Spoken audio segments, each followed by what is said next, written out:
तीन बहनों की लालची भाभी। करिश्मा, रेशमा और मनीषा तीन बहनें हैं। उनका एक भाई भी है, मयंक। मयंक अपनी बहनों को बहुत प्यार करता है, लेकिन मयंक की पत्नी सविता इस मामले में मयंक से बिल्कुल ही अलग है। वो अपनी ननदों का जितना बुरा कर सकती है उतना बुरा करती ही रहती है और अपनी ननदों पर हुक्म भी चलाती है। करिश्मा, करिश्मा, तुमने अभी तक नाश्ता नहीं बनाया? तुम्हारे भैया को ऑफिस जाने में देर हो रही है। हाँ भाभी, बस अभी बनाती हूँ। करिश्मा, तुम ये ढीलापन छोड़ दो। कल को पराए घर जाना है। वहाँ अगर तुम इस तरह से काम करोगी तो लोग क्या कहेंगे कि माँ ने और भाभी ने कुछ सिखाया नहीं। और तुम्हारी दोनों बहनें कहाँ हैं? रेशमा मार्केट गई है और मनीषा सो रही है। क्या? सुबह के 8 बज रहे हैं और ये महारानी अभी भी सो रही है? ये कहते हुए सविता अपनी सास दुर्गा देवी के पास जाती है। माँ जी, देख रही हो अपनी बेटियों के तौर तरीके? क्या हुआ बहू, सुबह सुबह क्या कर दिया मेरी बेटियों ने? अरे एक तो अभी अभी उठकर किचन में गई है, दूसरी सुबह सुबह बाहर चली गई और तीसरी अभी तक सो रही है। क्या करूं मैं इन तीनों का, मैं तो परेशान हो गई हूँ। जा जाकर उठा उसे और रेशमा से मैं बात करती हूँ। सविता सीधा मनीषा के कमरे में जाती है और उससे कहती है, महारानी जल्दी उठो, सूरज सर पर आ गया है। भाभी थोड़ी देर और सोने दो ना, मैं रात को लेट सोई थी। वो क्या है ना, यूनिट टेस्ट चल रहे हैं। शराफत से उठती है या नहीं, या फिर पानी की भरी बाल्टी डालूं तेरे ऊपर? नहीं नहीं भाभी, मुझे बिस्तर में नहीं लाना, उठती हूँ मैं। मनीषा जल्दी से उठकर बाथरूम में चली जाती है। सभी आराम से बैठकर नाश्ता कर रहे होते कि तभी रेशमा बाजार से हाथ में सामान लिए आ जाती है। रेशमा को देखते ही सविता उस पर बरस पड़ती है। लो, आ गई महारानी। ऐसा भी क्या सामान लाना था जो सुबह आंख मलते ही बाजार की तरफ रवाना हो गई? भाभी, कल आप ही तो चीख रही थी कि घर का सारा सामान मुझे ही लाना पड़ता है, घर में किसी को भी किसी काम से कोई लेना देना नहीं है। अब मैं बाजार जाकर सामान ले आई तो आपको इस बात से भी तकलीफ हो रही है? देख रही हो माँ जी, अपनी बेटी की जुबान कैंची से भी तेज चलती है। और मयंक, आप तो कुछ कहेंगे नहीं अपनी लाडली बहन को। रेशमा, अपनी भाभी से ऐसे बात नहीं करते। चलो माफी मांगो। भैया, मैं क्यों माफी मांगू? अब भाभी से बोलिए ना कि हम पर कम हुक्म चलाया करे। हम इस घर की बेटियां हैं और आपकी पत्नी की ननद है, नौकरानी नहीं। लो कर लो बात, इनकी भलाई के लिए कुछ भी बोलो तो इन्हें बुरा लग जाता है। इस घर में यही इज्जत है मेरी। देख लो माँ जी, आपकी बेटी किस लहजे में मुझसे बात कर रही है। सविता वहाँ से चली जाती है। मयंक को बहुत गुस्सा आता है, वो भी वहाँ से चला जाता है। फिर करिश्मा रेशमा को समझाती है, रेशमा, तुम्हें भाभी से माफी मांग लेनी चाहिए थी ना। लेकिन दीदी, मैंने कुछ किया ही नहीं, तो मैं माफी क्यों मांगू? हाँ करिश्मा दीदी, रेशमा दीदी जैसे ही घर में आई भाभी ही उन पर चिल्ला रही थी। हाँ, मैं मानती हूँ कि गलती भाभी की थी। मैं तो इसलिए बोल रही हूँ कि भाभी ने माँ को तो पूरी तरह अपने वश में कर लिया है। वो हमारी बात सुनती ही नहीं। मयंक भैया हमारे लिए हमेशा खड़े रहते हैं, इसलिए उनकी बात का मान तो तुम्हें रखना चाहिए था ना। कोई फायदा नहीं है दीदी, कुछ दिनों की बात और है, भाभी उन्हें भी हमारे खिलाफ भड़का देंगी। फिर वो भी माँ की तरह हमारी किसी बात का विश्वास नहीं करेंगे। इसी तरह सविता अपनी तीनों ननदों को किसी न किसी बात पर परेशान करती रहती थी। एक दिन मयंक अपनी तीनों बहनों के लिए गिफ्ट लाया। क्या रेशमा, ये तुम्हारे लिए हार का सेट। रेशमा, तुम्हारे लिए सुंदर सी ड्रेस।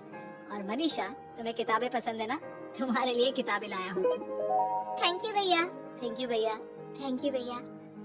करिश्मा, तुम्हारा नेकलेस कितना सुंदर है, ये भैया कहाँ से ले आए होंगे?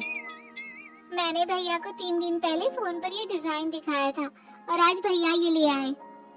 सविता तो अपनी ननदों के गिफ्ट्स देखकर जल गई और करिश्मा का नेकलेस तो उसे भी बहुत पसंद आया था। अपनी बहनों के लिए कितना अच्छा नेकलेस लेकर आए हैं, मुझे कभी कोई गिफ्ट नहीं दिया। मैं आज ही ये हार चुरा लूंगी। रात में सविता करिश्मा का हार चुरा लेती है और इसी तरह उसे अपनी ननदों की जो भी चीज अच्छी लगती वो उसे मांगती नहीं, बल्कि रात के अंधेरे में चुरा लेती। इसी तरह दिन बीतते गए और सविता ने मयंक के दिल में भी उसकी बहनों के लिए नफरत पैदा कर दी। एक दिन मयंक ने करिश्मा और रेशमा के लिए रिश्ता देखा और ये बात उसने घर में सबको बताई। माँ, करिश्मा और रेशमा के लिए बहुत अच्छा रिश्ता आया है, वो लोग कल इन्हें देखने आ रहे हैं। आप और सविता मिलकर सारी तैयारी कर लेना। ये सुनकर करिश्मा और रेशमा खुश हो जाती है, लेकिन सविता सोचती है, अगर इन दोनों बहनों की शादी हो गई तो घर और बाहर का काम कौन करेगा? मनीषा तो एक नंबर की कामचोर है, उससे तो किसी बात की उम्मीद लगाना ही बेकार है। मुझे इस शादी को रोकना होगा। अगले दिन सभी लड़के वालों के स्वागत की तैयारी करने में लगे होते हैं। तभी मयंक अपनी बहनों से आकर कहता है, तैयार हो गई तुम दोनों? देखो दोनों लड़के बहुत अच्छे हैं, मैं कोई कसर नहीं छोड़ना चाहता, इसलिए तुम उनके सामने अच्छे से बिहेव करना और अपनी भाभी से लड़ने मत लग जाना। करिश्मा, तुम वो नेकलेस पहन लो ना जो मैं तुम्हारे लिए लाया था। भैया मैं बहुत देर से वो नेकलेस ढूंढ रही हूँ, लेकिन मुझे मिल ही नहीं रहा। क्या तुमने नेकलेस खो दिया? तुम्हें पता भी है वो कितना महंगा था? तुम कोई काम ढंग से नहीं कर सकती। मयंक गुस्से में वहाँ से चला जाता है। थोड़ी देर बाद लड़के वाले भी आ जाते हैं। वो दोनों बहनों को पसंद कर लेते हैं और रिश्ता पक्का हो जाता है। लेकिन सविता के दिमाग में तो कुछ और ही खिचड़ी पक रही थी। वो पंडित जी के पास करिश्मा की कुंडली लेकर जाती है और उन्हें पैसे देकर करिश्मा की कुंडली बदलवा देती है। जब लड़के वालों के पास करिश्मा की कुंडली जाती है तो वो दुर्गा को फोन करते हैं। बहन जी, हमने करिश्मा की कुंडली अपने पंडित जी को दिखाई थी। आपकी बेटी की कुंडली नहीं बल्कि दोषों का पिटारा है। देखिए, मैं और मेरे पति इन सब बातों में बहुत विश्वास करते हैं, इसलिए हम आपकी बेटी से अपने बेटे की शादी नहीं करा सकते। इस तरह करिश्मा का रिश्ता टूट जाता है और सभी घर वालों को बहुत दुख होता है। अब कविता सोचती है, चलो करिश्मा का तो रिश्ता टूट गया, अब रेशमा का भी रिश्ता तोड़ना है। क्या करूं? अब सविता आवाज बदलकर किसी अननोन नंबर से रेशमा की होने वाले ससुराल में फोन करती है। हेलो, मैं कौन हूँ कौन नहीं ये आपके लिए जानना जरूरी नहीं, बस इतना सुन लो कि रेशमा का 2 साल से किसी के साथ अफेयर चल रहा है। बस रेशमा का रिश्ता तोड़वाने के लिए सविता का इतना कहना काफी था। अब रेशमा का भी रिश्ता टूट गया।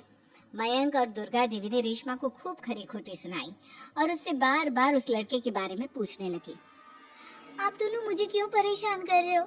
अरे कोई लड़का होगा मेरी लाइफ में तो मैं बताऊंगी ना, जब कोई है ही नहीं तो कहाँ से लाऊं मैं कोई लड़का? तो तेरे होने वाले ससुराल वालों को फोन किसने किया था? माँ मैं नहीं जानती किसने फोन किया था, मैं सच कह रही हूँ। मैं तो पहले ही कह रही थी इसकी लगाम खींच कर रखो, लेकिन मेरी सुनता ही कौन है। आप चुप रहिए भाभी, ये सब आपका ही किया धरा है। अब तीनों बहनों को विश्वास हो जाता है कि ये सब उनकी भाभी ही कर रही है। तीनों बहनें अपनी भाभी को सबक सिखाने के लिए एक वकील कर लेती है और घर में हिस्सा मांगा। देखो भैया, माँ बाप की जायदाद में जितना बेटों का हक होता है उतना ही बेटियों का, इसलिए इस घर के 4 हिस्से होंगे और हमें अपना हिस्सा चाहिए। मैंने तुम्हारे लिए क्या क्या नहीं किया और तुम इस घर में हिस्सा मांग रही हो? भैया, आप और माँ हम बहनों की कोई बात नहीं सुनते हो और भाभी हमारी शादी नहीं होने देगी क्योंकि उन्हें लगता है कि आप हमारी शादी में ज्यादा पैसा लगाओगे और उन्हें हम जैसी फ्री की नौकरानी कहाँ मिलेगी।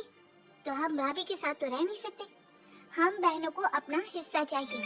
अरे तुम्हें शर्म आनी चाहिए अपनी भाभी पर ऐसा इल्जाम लगाते हुए, वो तुम्हारे बारे में कितना सोचती है। हाँ माँ, भाभी हमारे बारे में बहुत सोचती है, दिन रात बस यही सोचती रहती है कि किस तरह से अपनी तीनों ननदों को परेशान करूं और कभी मुझे पढ़ने भी नहीं देती।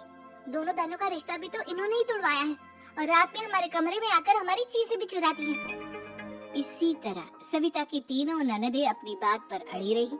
अब कोर्ट में तारीख भी शुरू हो गई।